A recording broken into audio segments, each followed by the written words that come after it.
So we do these every second Saturday of the month from 11 to 12. We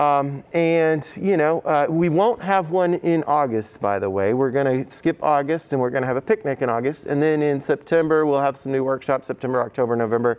Hopefully stay tuned for the, what topics those will be on. And if you have suggestions for a topic that you would like us to cover, please let us know.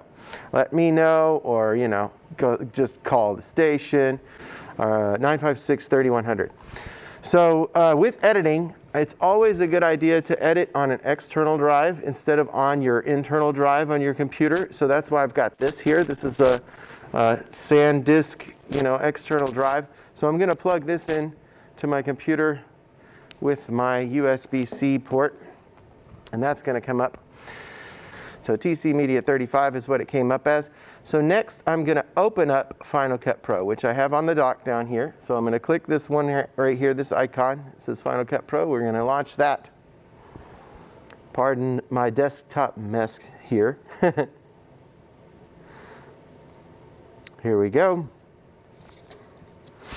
And I've got SD card. Uh-oh, what do we got here? Locate. No, we're just going to create a new one.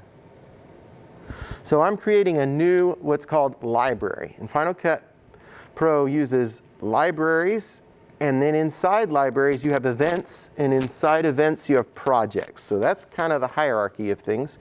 So right now I want to make sure that my library goes onto my TCMedia 35 drive. So I'm going to click on my drive down here, and I'm going to call this Second Saturday. There we go, and we'll just click Save. Oh, well, we better do a different name. Maybe I should just open the Second Saturday one. Oh, we'll just call this Final Cut Pro. Final Cut Pro Training.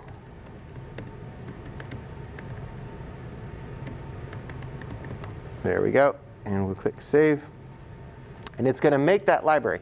So you can see what it did here. It made a Final Cut Pro library up there, and now it wants to import media. Underneath Final Cut Pro Training, you'll see where it has 7/9. That's today's date. It defaults to create an event. That's an event. The event is defaulted as the date. So you can create new events, and inside events you put your projects and you put your footage. So it's easy enough to make a new event, but that's a good way to keep things organized, is with your events, and make sure you kind of maybe you put all your interviews in an event called Interview, or you put your B-roll in an event called B-roll, or things like that. So what I'm going to do now, though, is I'm going to insert my SD card, and this is what you record on with your cameras. You record on an SD card usually. You could record on other things. You could record with your phone. You could I don't know, what do you guys record on? Have you done recordings? Do you use SD cards? Does everybody use these? Yeah. Okay. Or the minis if you're using the GoPro. Yeah, we got the smaller ones, right? Yeah, and with the smaller ones, you might have to just put it in a little adapter, and then your computer will have an SD card reader. This one's in the breakout box for this laptop, so I'm going to put that in here. Now this is going to have some footage that we've used for training people on Final Cut in the past, and I'm going to import those clips here. And they look like this. So once I put it in, you can see that Final Cut pulled it all up for me automatically, and it opened up a media import window. So the clips I want are these number clips. Are these? There's more of them? Okay, good. There's more coming up. Okay. So it's still loading some clips. And I'm going to import all these numbers. Uh-oh. Get a little bit of noise. All right, so here's all my numbers that I'm going to import. So I highlight. I can, do this a number of ways. I could click on one, click import, open it up, click on another one.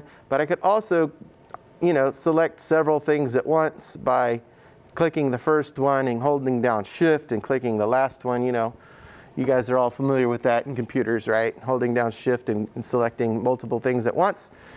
Now, this is important up here because sometimes this is selected to copy to library, and that's what I want. But sometimes it can be selected to leave files in place. And I don't know why that's grayed out and not letting me click it right now, but that will keep the files onto whatever drive you're importing it on and like make an alias to it. So the disadvantage of doing that is that you may not have the drive connected when you're ready to work on something, and then the files will be missing. But the advantage of it, if you wanted to leave files in place, maybe you have another hard drive that you're always going to have connected, and that way you're not making 2 copies of the files. You've got those files already on this hard drive, and then instead of copying to library will make multiple copies of those clips. It'll keep them on that drive, but move them to this drive, right? So if they're giant and you don't want to take the time to do all that moving, and you're going to have that hard drive always, connected while you're editing, you can do leave files in place. So sometimes I do that. But I'm going to do copy to library. I'm going to import selected, and we brought in those clips. Okay, you can see 8, 5, 4, 9, 1, 7, 6, 10, 3, right? You can see them all here. And they're in this event called 792. I can rename this event, and we'll just call it countdown. There we go. So next we need a project, okay? You can see down here it says new project. We have nothing in here. So if I click new project, it will pull up a place where I can name the project, and it's going to put it in the event countdown. You see that? So we're going to call this, we'll just call it countdown.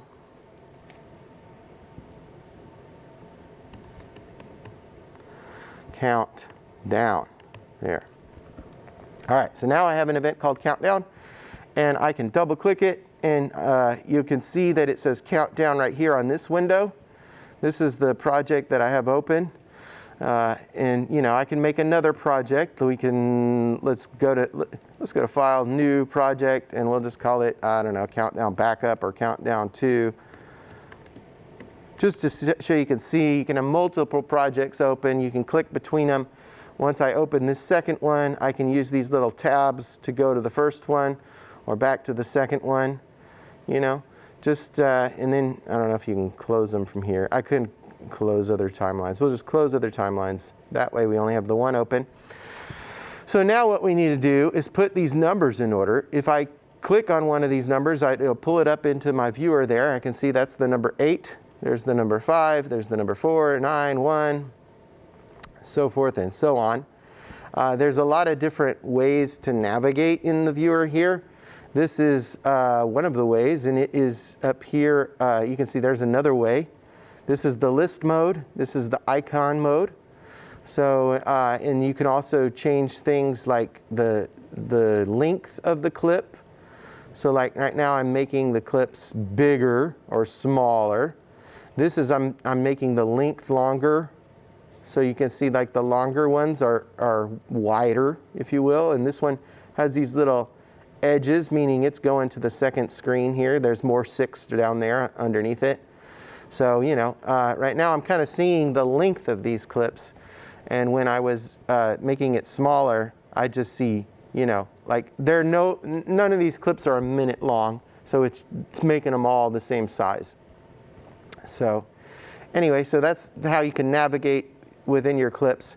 But what we're going to do is we're going to lay out these numbers in order on the countdown on the timeline. So we'll start with 1, right? So we got 1 here, and what we can do is we can drag this down like that. There's other ways to do it, like I just dragged it down, but I could also click on 1 and I can drop it down on the timeline with these little buttons here. This is the insert button. This is the append button. And this one's the overwrite the primary storyline or the selected storyline with the selected file. And then this one over here, the first one, is connect the selected clip to the primary storyline. Now that puts it on a layer above. We'll just do one of these buttons. There's append. I'm gonna do some random things here. I'm gonna append a thing, and then I'm gonna show you what these other buttons do. For instance, 6. Now I've got my cursor in between 1 and 7. And I know 6 goes in between somewhere, 1 and 7. So I can use the insert button, that's this one, and it will put it in there in between 1 and 7. However, if I go to, like, let's say, let's back it up and say we want to put 5 in between 1 and 6. If I click on 5 and I hit this button here, that's not going to do what we want. That's the append button. That puts it at the end. So append puts it after everything on your timeline. Insert puts it where your cursor is. And I didn't show you what the overlay button does. So let me pick another number that we don't have on the timeline, 8. So 8, I'm going to drop this down with this first button, connect the selected clip to the primary storyline. Boom. It puts it on top. You saw that? Yeah, I can probably zoom in on this maybe. Yeah. So we got 8 on the top. And let's try a different clip. Well, let's try 10. We haven't put 10 down yet. So let's try this other button. What is that? That overlaid it on top of the one that was there. So if you need it, so you got insert, you got append, you got overlay, and then you've got connect, the one that puts it on the layer above. So those are the, buttons for dropping a clip onto the timeline. Now, let's see what it looks like. We'll just hit play. I can do, first I got to zoom back out. Okay, we'll just play it on full screen here. 1. Oh. 6. Okay. 8. 3. 8. That's not right. How are we going to fix this? Why isn't that right? Well, here's the reason that's not right, and it's because we did it to you on purpose with these. We like number 3. 7. So that's the wrong number. So we got to figure out how to fix that, and we designed this on purpose so that we could teach you how to fix that, right? So one of the problems with this video is there's a lot of downtime, right? There's some time where, and you can hear another voice on there. We want to cut all that out, right? So one of the problems is, I just put down the full clips from the browser, and I didn't do any editing beforehand. So let me go to my I'll just start a new countdown. I'm going to go to my countdown 2 here. So we're starting fresh. And I want to show you how I would like to do it. And that is, you can see that there's an audio file down here on this clip. So what I'd like to do to make this like just less downtime and less boring, we just want it to say 1 and move on to 2 real quick. We don't want all this space here at the beginning. So you could drag it down, then you could zoom in. Oh, all right, okay. So anyway, I changed tools to zoom in, by the way. I know I did that real fast, but I hit the Z button for zoom. Here's your tools right here. I could go to zoom like that. The other thing you can do is you can use the trim tool, but you don't need to use the trim tool. You can use the select tool to trim, or you can use the blade tool. The blade is right here. So the blade tool will give you the option to like chop it here. I chopped it there because I can see the audio file. That's where the 1 happens. So, and I can chop on both sides of that, audio file that you can see right there. And then I can change back to my arrow tool by hitting A or going up here to arrow. And then select that, delete it, select that, delete it. And now we just have 1 real fast. 1. Okay, there's one way to do it. You can use the blade tool, chop things, delete parts and stuff like that. Let's put 2 down. Where's 2? Do we not have 2? There's 2. Okay. So here's the way I like to do it, is I like to set an in and out from the bin. And to do that, 2. okay, you hear that? There's 2. So what I'm going to do is I'm going to hit the I button right here, right before the word 2. So the I button is just the keyboard I, and you can see what that did. It created a yellow bracket around it, right? And then I'll go to the 2. after the word 2, and I'll hit O for out. O. Now you can see what that did. It created that yellow bracket around, where the audio waveform is for the number 2. Now that I've done that, I can drag it down, or I can use the append button. I tend to just drag it down. So now we have 1 and 2. 1, 2. So pretty good, right? I wonder if we can get this bigger so you can see the master there. Okay. So yeah, you obviously you just saw what I did. You can size windows all over the place. You can put it into different view modes. You can change the order of all these windows and stuff like that. If you ever get lost, you can go up to Window. Let's see, Show in Workspace. There's all the things. I would go to Workspaces Default, and that would help you get back to normal. So like, here's another workspace, Color and Effects. You can see that changed everything. It put scopes over here on the left side. So if you ever, mess everything up and close things down and shrink this around and get this out of there or whatever, go to Workspace and go to Default. There we go. So we're back to normal. All right. So we got 1 and 2 laid out. Next is 3. So here's 1. 2. 1 and 2 let's get that a little tighter, because the word 2 is kind of long, but it takes a little while before the word 2 happens. So instead of, I showed you one way is that to take the blade tool and make a chop and then go back to your arrow tool and then select that part and delete it. Another way is to just use the trim tool, and that happens when you're on the arrow tool and you hover over the beginning of a clip like this. Now I can just shrinky dink it down like that, and we got 1 and 2. 1, 2. There we go. And then that's 3. Let's see what 3 has. 7. That's not 3. That says 7. But we need the visual for 3, so we might as well put that down on the timeline. And you know what? I lost my waveforms. They're somewhere in here. Show waveforms. Waveforms. Okay. So 3. Here's 3. I'm going to hit I for in. 7. O for out. Drop this down by hitting the append button there. Now we've got 1, 2, 7. 1, 2, 7. Okay, so we need to change the audio to say 3. So we have to find which clip says 3, and maybe it's 7 because 3 said 7. 3. Oh, good. Okay, so now we've got the audio for 3 here. I'm going to set out. I'm going to back it up. Oh, here's another tip. If you wanted to transport, if you wanted to rewind, play, fast forward, and all that stuff, the keyboard shortcuts for that are J, K, and L. J starts playing it backwards. K pauses it. L goes forward. 3. Okay? So those are just, rewind, stop, fast forward. You can do that. So I can do that real quick with my keyboard shortcuts. Hit I. Bring down the audio for 3. I'm just going to drop it underneath, okay?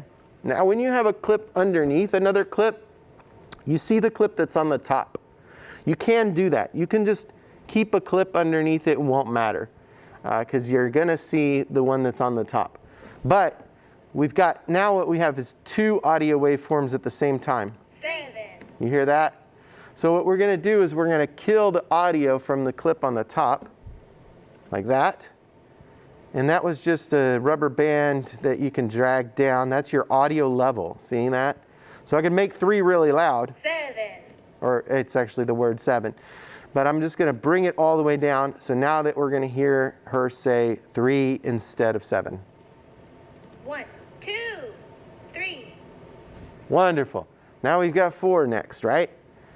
4 is here. We can click. We can set I. 4. Oh, good. 4 is just 4. So we'll shrink the outro for 3 a little more because we don't need 3 to stay on that long, and we can shrink 7 as well. So now I'm going to drop 4 down, or I'm going to use the append button there. So we got 3. 3, 4. There. Okay. And that was easy. 5. Let's see if 5 is going to be easy. Hit in. 8. Nope, 5's not going to be easy. 5 says the wrong one. So we'll drop 5 down. Boom. I'm just trimming, by grabbing the ends. 4, 8. So we need to find 5. Maybe 5 is on 8. Let's see. 8. No. 5 is not on 8. Where is 5? Uh-oh.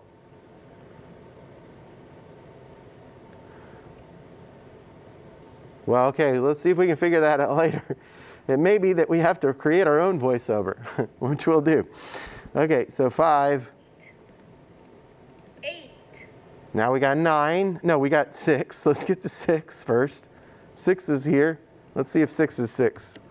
6. Oh, good. 6 is 6. So I did my in and out, do my append button, and maybe you can trim that a little bit better. 8. 6. Now we got 7. Let's just hit the append button. Append. Okay, 6. 6. 3. Okay, that's that one where we got to take the audio from 3.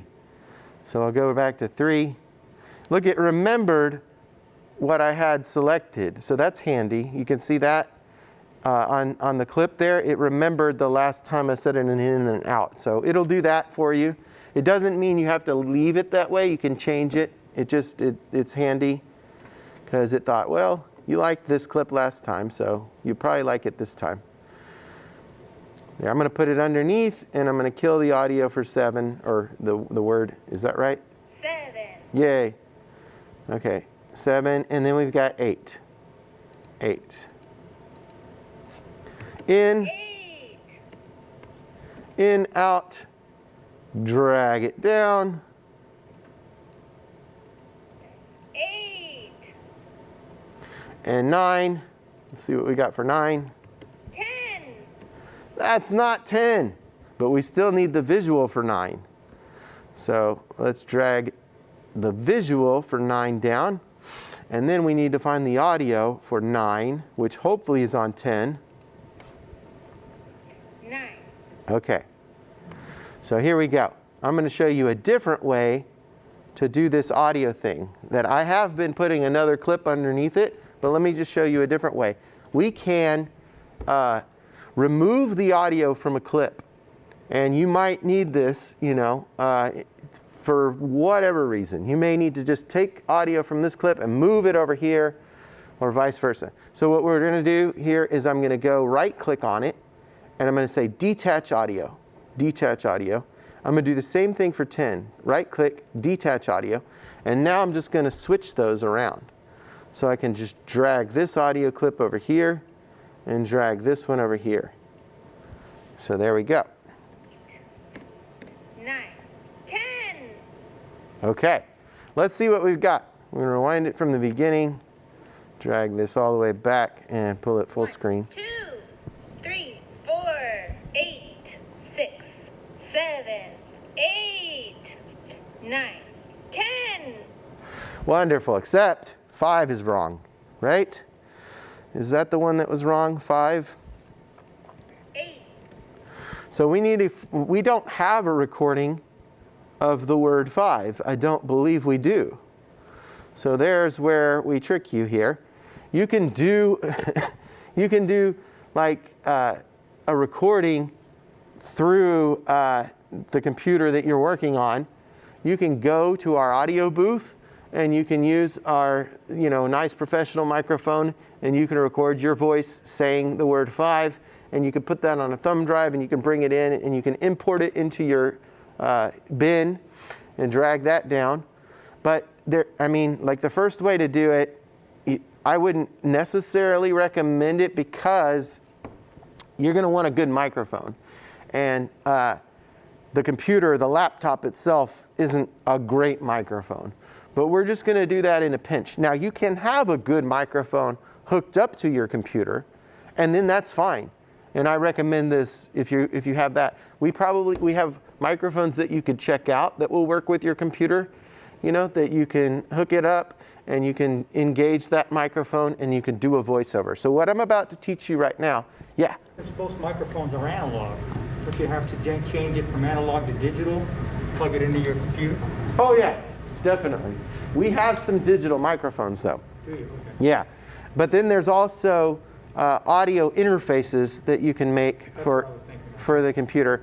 Yeah, and that's what I do at home. I have an audio interface that I can plug a XLR cord into, and then that translates it into USB and feeds it into the computer. The trick is on the software here, you have to engage the right microphone. So let me show you how the voiceover feature works. We go to Window, and we go to Record Voiceover. Record Voiceover. Okay, and you can see there's levels moving right there, and it is using the MacBook Pro microphone. I don't really have another, I mean, I don't know what all these things are here. No machine microphone adapter. I mean, I don't really think that we have that hooked up, so I don't know if it would work.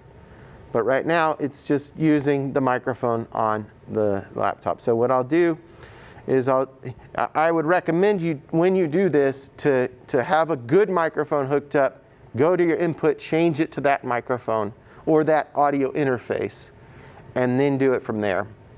And make sure that your room is, quiet. So, when you are doing a voiceover, make sure your room is quiet, make sure you got your good microphone, and then you want to get your levels up a little bit hotter than this. You can see I can turn my gain up a little bit, so now I'm getting better levels on this thing.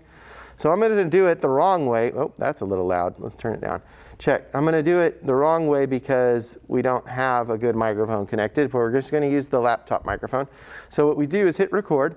It gives us a little countdown. 5. And then we'll hit stop. And I can see those levels are a little bit hot, so I'm going to undo that, and I'm going to turn this down back to normal. 5. And hit stop. So now we probably have 2 voices on here. We can close this record voiceover window. 8. Okay, so now we'll just trim this. I'm going to use the blade tool this time. I hit B for blade. I hit chop. I hit A for arrow. Select that and hit delete. Now we'll just mute the top layer that has the wrong number, and we'll watch this again. 1, 2, 3, 4, 5, 6, 7, 8, 9, 10. All right, we got through our countdown. Yes, Aaron. How did the application know that you wanted to record under 5? Oh, because I had the cursor right there. No, that's a good question. The cursor was lined up where I wanted it to start recording. Okay. Yeah, and it counted me down to where that was starting. It played a little bit before where the cursor was as the countdown was going, and then it inserted right there where the cursor was. Yeah, so you'll have the cursor lined up where you want to do the voiceover. Then you hit the record button. Yeah, and it does a little quick countdown. Then 3, it'll 2, just 1. Back the record head back, or It does that all during the countdown. okay. Mm-hmm. Okay. So now we have our countdown video done. And what do you do afterwards? You've got to export that video so that you could put it onto YouTube, or turn it in to TCMedia, put it on channel 22, right? So there's a part. Next section is to export a video clip, and we do that with one of the ways is this top button in the very top right corner, which says Share the Project. We can click that, and we can do Export File, and it'll name it Countdown. I like to recommend H.264 for your settings, but if you wanted to change this to one of these other settings, it'll make a bigger file, but theoretically it'd be better quality. So H.260, or this one that says, Apple ProRes 422 is a bigger file. You can see that it's going to turn into 191 megabytes. But if I was on H.264, it would just be 28 megabytes, which is really small, but it's only 10 seconds, It's exactly 10 seconds. So we go next, and we can tell it where to go. I'll just put it on the desktop. Countdown exercise. I'm just changing the. There we go. And then it will export it. And then it'll pull it up full for us there. And there's the QuickTime file. 2, 5, 6, 7, 8, 9, 10. So there is our video, and it's on the desktop. There's other ways to export it. That share menu is under File. It's also under Share, Export File. So it's just another way to get to it. So you don't have to select. You have to be on the project that you want to export. So like if I was on this previous project here, and I did that export, it's going to export this one, the one that's not done. Remember we moved ahead? So this is the one that we didn't finish yet. Oh. So anyway, yeah, it's going to export the one that you're on. So, and there's other ways You to... don't really need to select them though. You know, like select all and then export. No, you don't have to do like, yeah, select all the clips. You just have to be on the project. Yeah, it just has to be opened. Now, you can accidentally export the wrong thing if you, for instance, have this selected, just a clip in your bin, and you do this, and you export file. It's just selecting that one clip. And I can show you. We'll just export that, and we're only going to export. See that? So it exported the one clip. 1. So be careful about that. So my advice is to just make sure that you click down here in the timeline somewhere, because if you have one of these clips highlighted and you go to export, it just exports that one clip. So just make sure you're down in the timeline, your cursor's down here, and it's in the foreground, if you will. Then do your export. Okay.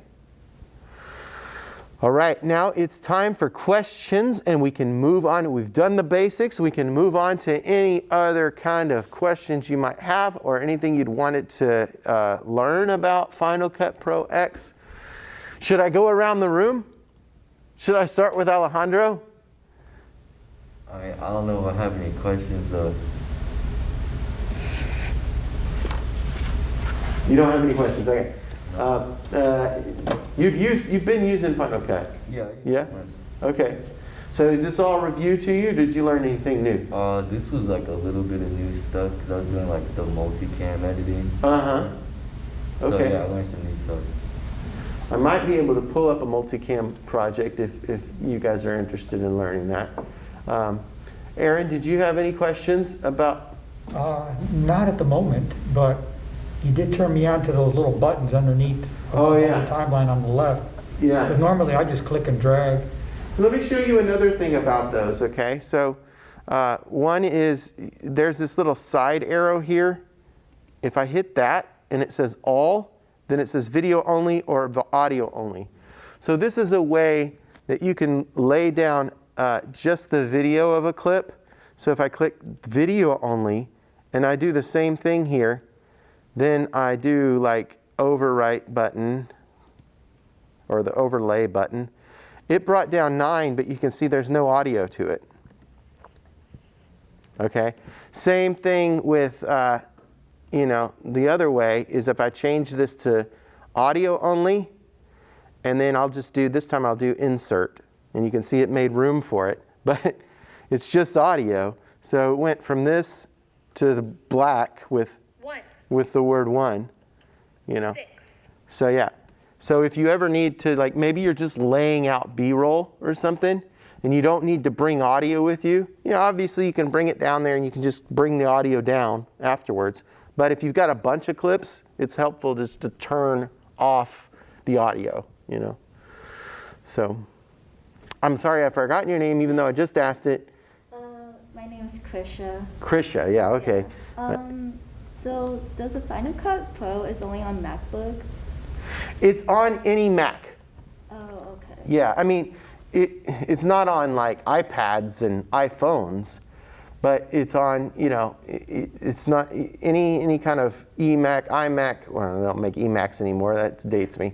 Mac Minis, you have to have an Apple computer though for Final Cut to work. You can't put it on a PC.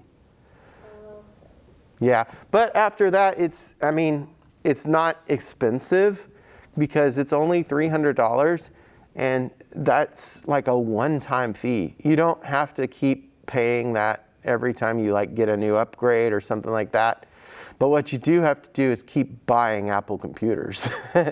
So that's how they got you. You don't have to pay a monthly subscription like with Adobe Premiere, but you do have to always, buy a Mac computer for it to work. Oh, and for like the clips like 8 and 7, so if you put the clip like 8 above, it only shows 7, but if you put it below 7, it only shows 7. It shows the one that's in the middle. Yeah, that's a good question, because you can see how this middle timeline here has kind of like this different color, gray. It's kind of blackish.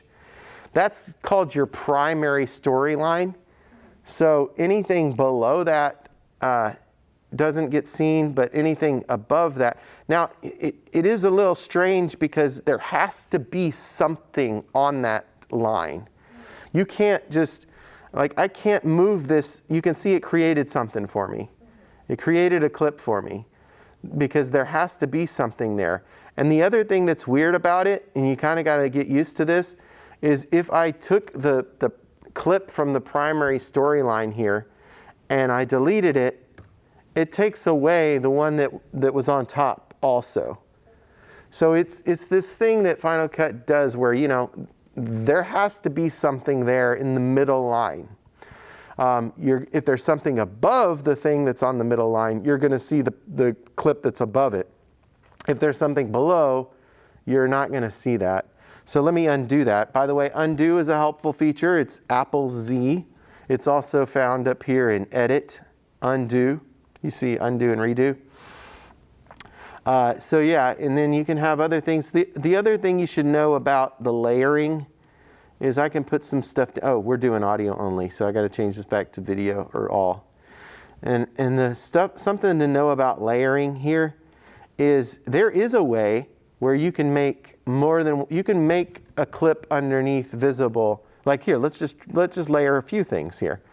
So right now we're only seeing one because one's on the top, but I can take one and I could reduce the opacity. Now we can see 1 and 8. And then I can go down to 8 and I can reduce the opacity of 8. Now we can see 1, 8, and 7. And I can reduce the opacity of 7 and we can see 1, 8, 7, and 9. So they're all there. But the one on the top is it's like if I just brought the opacity up on 1, that just negates everything. The other thing you have is this thing called blend mode. And blend mode will do things like this. And like subtract takes like all the information from below it and mixes it with the information on the layer that you're working on in different ways. So like subtract does this kind of thing. Lighten will do something like that, where I can see through the number 1 a little bit. And then, there's different ones. All these different ones. Stencil Alpha, that kind of made it go away, but Stencil Luma. There. So now we can kind of see one. We can also mix those together. Difference will do like that kind of negative effect. So yeah, you can play around with blend modes, and basically they just kind of make layers, work with each other. It's called compositing. That's the word for it. So it's really dependent upon what your composite mode is, whether or not you can see through those tracks. Okay, that's kind of a little advanced, and they don't always look good. It's not always the best idea. However, here's a good reason for paying attention to your layering, and that is keying. If you do a key, you know what I mean by a key, a chroma key. Let's drop 6 has, okay, I'm going to drop 4 down underneath 6. So 4, there we go. So now I could put a key on this, and that's under filters here, keying, keyer, put that on top of 6. Now we can see 4 through the post-it note for 6, because the post-it note for 6 is green. You see that? And we can move this. Let's just size this up. So, oh yeah, look at that. Okay. So now we've got, can you tell what's happening here at all? So you've got, like, we're seeing through the green parts of 6, and we're seeing what's underneath it on the track down below. That's how you use your chroma key effects in Final Cut.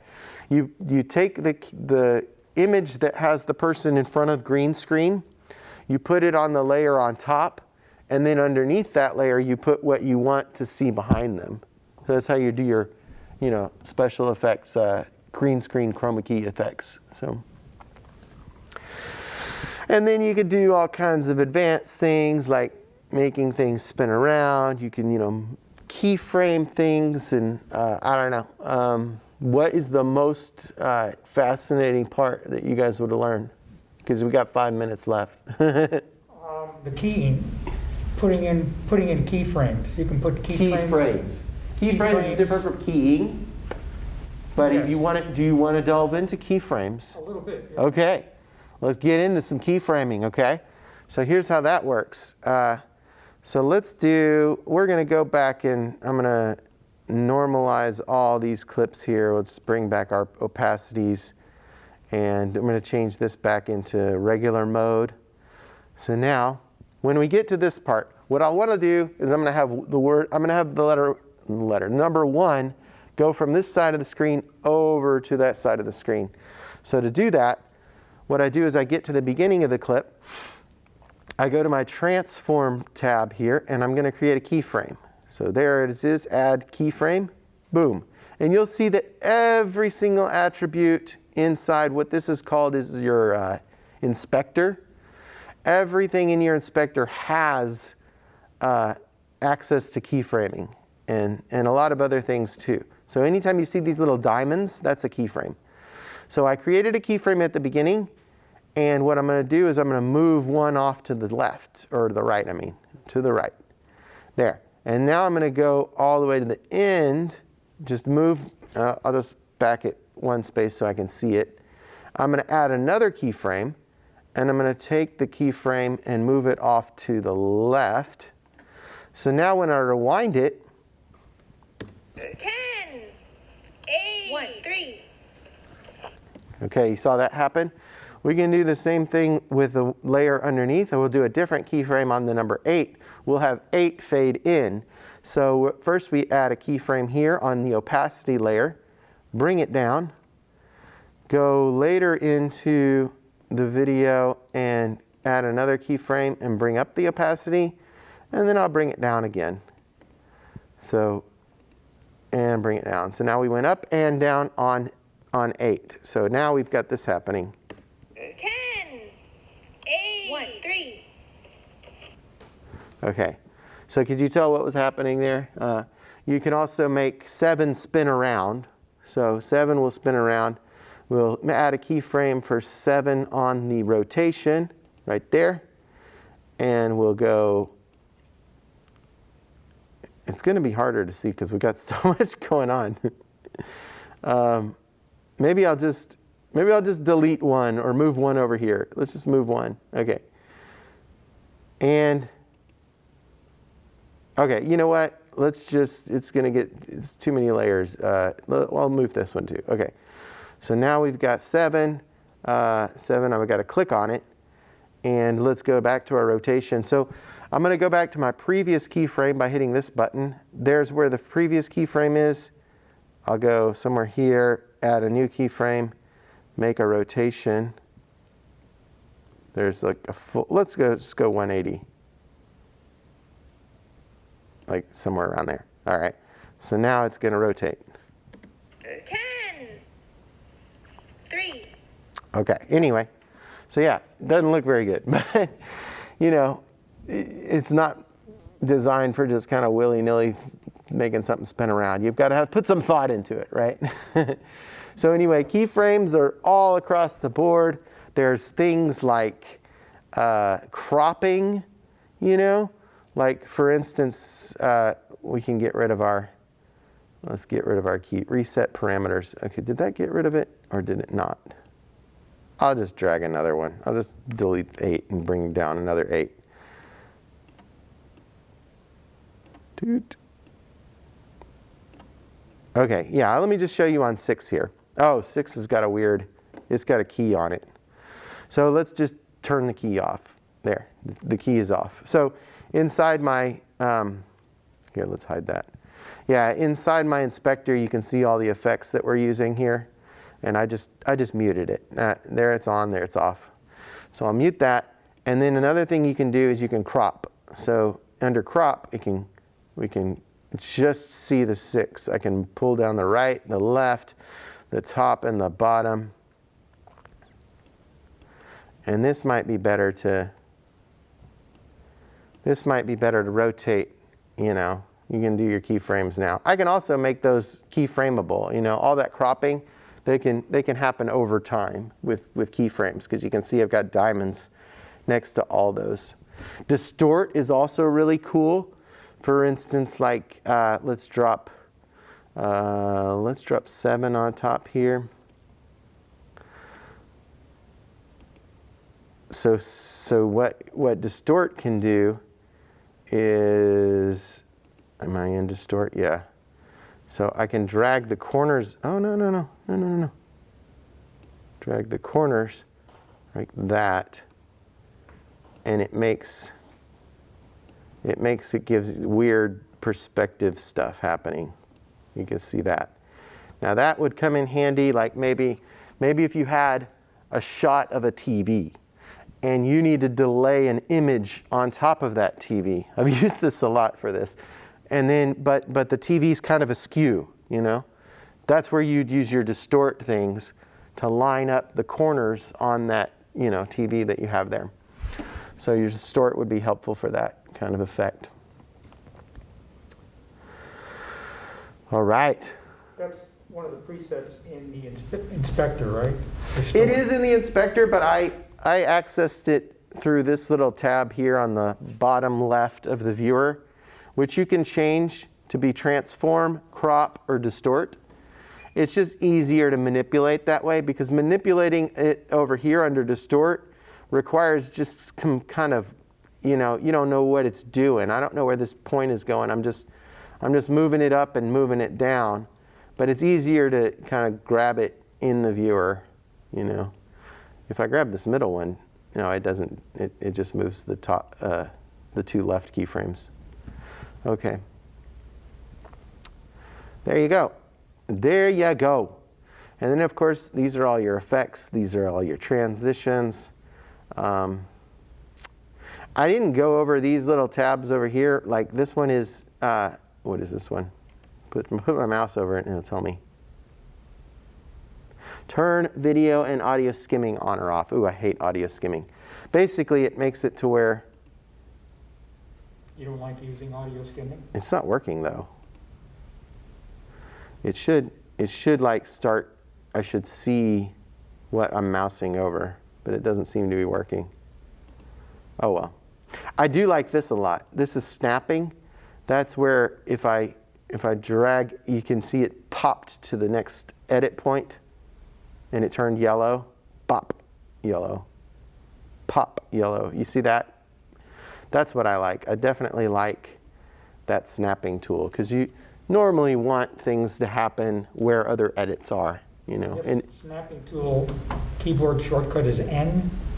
Yeah, it looks like it, yeah. Anytime you see a little dash with a key, you know, a letter on the next to it, that's the keyboard shortcut. Just like over here under the tools, you got select is A, trim is T, position is P. Nobody uses range selection. Nobody really uses hand. The tools you're going to use the most are select, maybe position, blade, and zoom. Position lets you move a clip, and it will create a black space. You know, whereas the arrow, if I tried to do that, it doesn't really let me move it where I want it to move. It lets me move it to like the nearest opening, if you will. So like, yeah. It creates an opening. It creates an opening. Position will create an opening for you, and it'll move it, you know, wherever, you know, regardless of connecting to the primary storyline, all that stuff that it wants you to do. It'll create a gap and leave it, make it a black clip. Yeah, that's what position does. There we go. Any last questions? I'm fine. Good. Well, I hope you guys learned something. And please let us know what we should do for the next Second Saturday workshops. We won't have one in August, like I said, but we're looking for topics for September, October, November.